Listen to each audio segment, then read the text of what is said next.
Hey, welcome back to Cheating Wife, the best channel for cheating stories. Like and subscribe to the channel for cheating stories like this. Affair and relationship autopsy. I'm male, 34, still want to be with her female, 32. Why the hell can I still love her? The characters are as follows: myself, my wife, she and her colleague and friend, whom I will refer to as Mazda since he has the same first surname as my brother, which is a sad connection. The affair came to my attention in the first week of October. She had started frequenting the gym and avoiding couple activities, preferring to spend her weekends with friends. I felt skeptical for no apparent reason, only a gut sense that I now understand. I utilized the Find My Phone software that I had loaded on the new phone I had purchased for her as an anti-theft measure. This indicated to me that she was at a friend's residence. I inadvertently activated the alert feature. In my opinion, it would halt all activity, and by the time I arrived with my keys, clicking to notify our car's beeper, she had long since left. I returned home. She was in the restroom at the time. I now realized she was hurriedly erasing messages and informing him that I knew and that I could be at his home acting wild. I let her know I was home by opening the restroom door. I was terrified and delighted all at the same time. Major adrenaline rush. I summoned her. "What's the deal with you and Mazda?" When she came out, she denied everything and claimed to be at the gym. My computer screen was filled with the Locate My Phone app. She was aware of it. She said that she needed to go to the grocery shop to pick up some items. She went there, and there was a bag. I began to distrust myself. The path from the grocery store to our home was not constant in terms of where I found her phone. She said that she was attempting to dodge traffic signals. She'd never gone down that road with me before, and it was our shop. I began to believe her. I couldn't reconcile the fact that she would lie to me in such an essential manner, since the repercussions of the deception were enormous, even if it was what I suspected. We'd been together for 14 years, through good and difficult times, and we'd always been one another's rock. We worked well together. I began to think I was insane, mostly because it was simpler than accepting the reality. She was supportive of it. She made it clear that having her honor called into question was not something she would readily forgive or forget. On the defense now, I explained that it was because things were not going well with us, and I was scared and maybe insane. To back it up, I'd been sleeping on the sofa and drinking a lot, which made me snore. I'd also gained weight and generally let myself go. I used to think that the booze was self-medication for a lack of love and low-level despair, but now I see it's a bit of a cop-out. I should have been the finest version of myself that I could have been. She did withdraw her devotion at this period, but I can only blame myself for how I handled the stress of a new work, as well as for taking her for granted and enabling her to pull away. We had maybe once, and it wasn't very nice. The bottom line is that I became an obese slob who, in her opinion, kept her awake at night. She couldn't sleep because of the noise, so I took up residence on the sofa.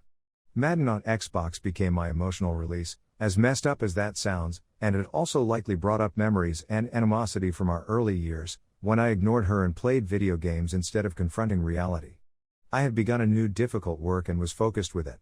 This was a significant adjustment for me, and one that I believe she liked.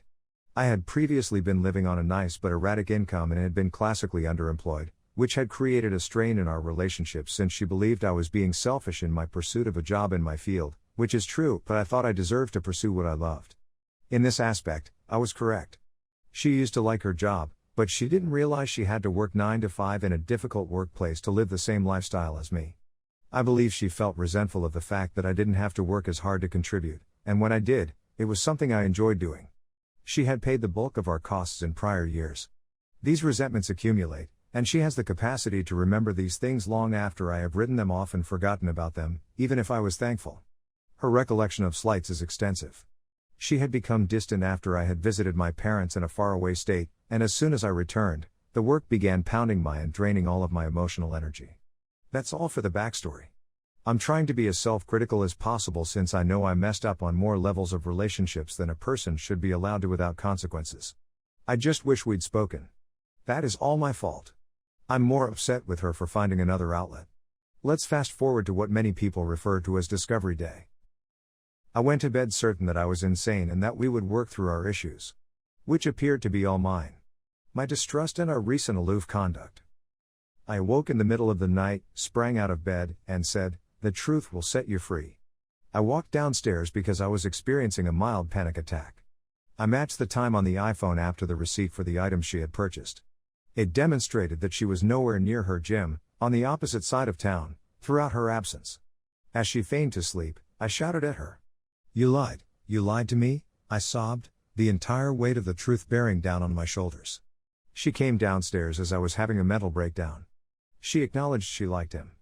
I made a threat to depart. She expressed her love for me, and it was a sympathy thing with Mazda. She had given him soup out of pity since he was destitute and in need of assistance. Later, I went back and compared the soup tale to the receipt. This is not correct.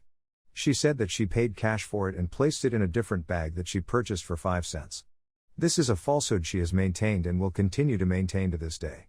I suppose it fills a position in her imagination where she is nothing more than a comforter to this sad lonely soul. She enjoys convincing others to accept falsehoods she fabricates.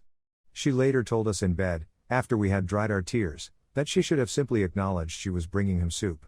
That untruth has stayed with me to this day. She was only upset that she hadn't A, lied better, or B, stated a half-truth that I would have believed more. The following 2 weeks were hellish. I was filled with compassion and forgiveness for her. I knew I'd messed up in terms of treating her fairly, and I wanted to make up. She told me what had prompted her to form an emotional connection with someone else. We had some quality time together. The next week, she told her friend C that she was done with him. She said that when she informed him that we were done, he just provided nominal support. She stated it as though it were something I would be delighted to hear. It made me feel like the second choice, which is exactly what I was, but she believed that is what I should be glad to be. The truth iceberg gradually revealed itself. She had not yet admitted to the reality. We were going well, and the white surface of the tranquil water was bobbing along with us. When I inquired whether she would ever harm me again, she looked me in the eyes and replied, "No, I love you." There was a layer of brown falsehoods and lying under the surface. This is where everything went wrong. The falsehoods persisted, and she often checked her phone, hiding the number or deleting texts. I was so heartbroken, but so afraid of losing her that I didn't raise a fuss and simply believed what she said, even though I knew it was wrong.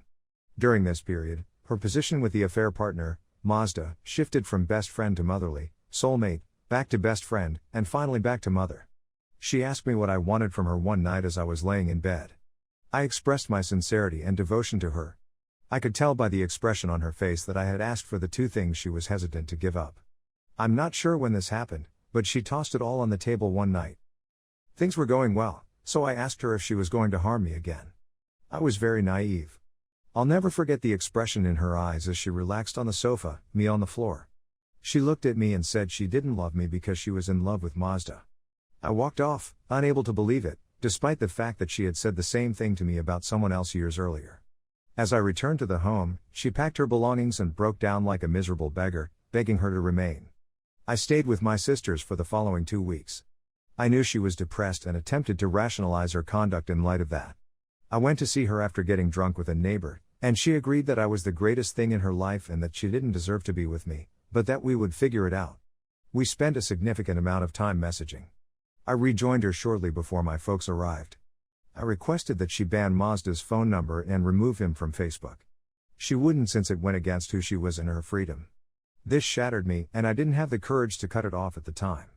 She was a member of the family, but when she came along on vacation with us, it was uncomfortable, and she was yearning for the other guy in a passive hostile manner.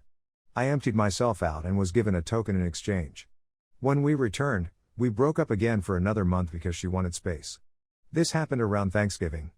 I told her halfway through that I wasn't going to take any more abuse, even though I knew I would.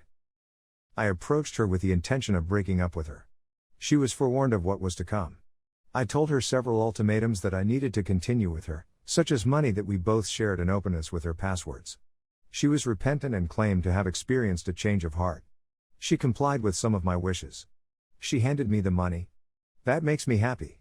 I was frail. I thought she loved me, but I had no idea her heart was divided in two. She was unable to provide me with what I requested.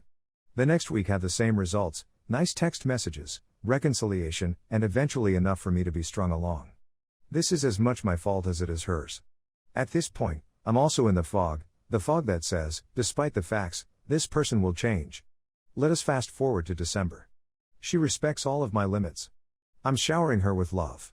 We're having average love, where she exits right after, no snuggling or reconnecting, as if she has to purge herself of me. On some strange way, I feel like I'm violating her. I'm dubious, but she's sticking to the script. Here comes my gut reaction. I sensed it and drank to acquire courage. We argue over her leaving her job. I inquire as to whether she is still in love with Mazda. She agrees. I'm not going to be able to work with it. I throw her out. She emails me about love, and I'm all in. What the heck is the matter with me? Update: I examined our phone bill and there was, indeed, a rush of messages between Mazda and her. She had just written me an email in which she expressed her love and admiration for me. I had bought into it because, after I had thrown her out on the 22nd, she had suggested that she focus on herself, find herself, and leave Mazda alone for the time being. I felt enraged, took whatever was left of hers, and threw it into the yard, texting her to let her know. She arrived approximately 5 minutes later, clothed in his baggy sweatpants. I took a lot of pauses. Her companion eventually arrived. I continued flinging stuff about. She complimented me on my demeanor. I inquired whether she was now teaching classes on proper conduct. When there were stuff that her vehicle couldn't accommodate, she remained all night. She was just sitting in the car, texting Mazda. When I awoke in the morning, she was loading a few items into the U-Haul. Mazda didn't show up, which was fortunate for him since he would have been in the hospital and I would have been in prison. The landlords, our next-door neighbors, were watching the whole thing from their windows. I was mortified the following day, but one of them had been in a relationship where she had been cheated on and was reportedly cheering me on from inside the home. It felt incredibly amazing and therapeutic at the moment, and it was an overall positive experience. I felt sorry the following day, mostly for allowing her to have such an impact on my feelings, and I naively apologized. I'm not angry, I'm simply sad for us, she said. This irritated me since I was expecting for mutual hatred so that I could be free of her machinations. At this point, I'm like putty. I'm still in love with her, but I also despise her.